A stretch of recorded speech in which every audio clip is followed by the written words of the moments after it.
இப்போ எல்சியில் வந்து பார்த்தீங்க அப்படின்னா டோட்டலாக வந்து 16 பின்ஸ் இருக்குது. இது வந்து விஎஸ்எஸ், விடிடி, விஇஇ. ஓகே, இது வந்து என்னன்னா விஎஸ்எஸ் அப்படின்னா சோர்ஸ் வோல்டேஜ்னு சொல்லுவாங்க. இது வந்து கிரவுண்ட் கனெக்ட் பண்ணணும். விடிடி அப்படின்னா ட்ரெயின் சோர்ஸ்னு ட்ரெயின் கரண்ட்னு சொல்லுவாங்க. இதுக்கு வந்து 5 வோல்ட்டு. விஇஇ அப்படின்னா கான்ட்ராஸ்ட் அப்படின்னு சொல்லுவாங்க. ஆர்எஸ் அப்படின்னா ரெஜிஸ்டர் செலக்ட் லைன் அப்படின்னு சொல்லுவாங்க. ஆர்டபிள்யூனா ரீடா ரைட்டு எனேபிள். அடுத்து D0 to D7 இருக்குது டேட்டா பஸ் இருக்குது. அடுத்து 15 and 16 வந்து பார்த்தீங்க அப்படின்னா உங்களுக்கு பேக் லைட்னு சொல்லுவாங்க. இந்த எல்சிடி இருக்குது அப்படின்னா அதுக்கு பின்னாடி ஒரு பேக் லைட் இருக்கும். இப்போ நம்மளோட மொபைல் ஃபோனே இருக்குது அப்படின்னா என்ன பண்ணுவோம், அதில் வந்து ஒரு பேக் லைட் இருக்கிறனால நமக்கு என்னது, நீங்கள் பவர் பட்டன் ப்ரெஸ் பண்ணோன்னா அந்த பேக் லைட் ஆன் ஆகும். நமக்கு வந்து அதில் இருக்க டெக்ஸ்ட்டு அப்ளிகேஷன் எல்லாமே நமக்கு ஷோ ஆகுது. அதே சேம் மெத்தட் தான் இங்கேயும் இருக்குது. அப்போ 16:2 டிஸ்பிளே அப்படின்னா என்ன அர்த்தம், நமக்கு வந்து 2 rows இருக்கும். ஓகே, இப்போ பார்த்தீங்க அப்படின்னா இது வந்து row 1 16:2 எல்சிடி ஸ்க்ரீனில் வந்து ரெண்டு ரோ இருக்கும். ஓகே, ஃபஸ்ட் ரோ 16:2 அப்படிங்கிறது வந்து ஒரு ரோ.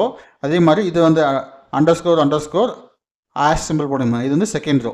இப்போ first row and second row ரெண்டு ரோ இருக்கும். 16 காலம்ஸ் இருக்கும் பாருங்க.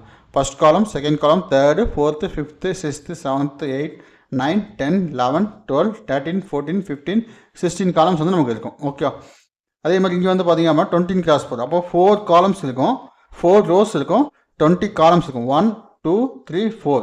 ஓகே, இது வந்து